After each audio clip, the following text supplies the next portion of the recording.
இந்த கந்தசஷ்டி கவசம் எப்படி உருவானதுங்கிற விஷயத்த நம்ம தெரிஞ்சுக்கணும். இதுக்கு பாலதேவராயர் பழனிமலையில் இருக்கக்கூடிய முருகப்பெருமானை பார்க்கணும்னு போறார். போகக்கூடிய வழி எங்கும் நோய் உள்ளவர்கள் இருக்கிறாங்க. அவங்கள பாக்குறப்ப, என்னடா முருகா, உன்னுடைய திருத்தலத்திற்கு வரக்கூடிய வழியில இவ்வளவு நோய் உள்ளவர்கள் இருக்கணுமா அப்படின்னு சொல்லிட்டு முருகன் கிட்ட வேண்ட.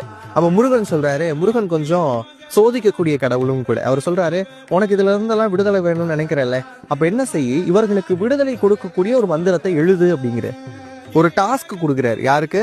பாலதேவராயருக்கு.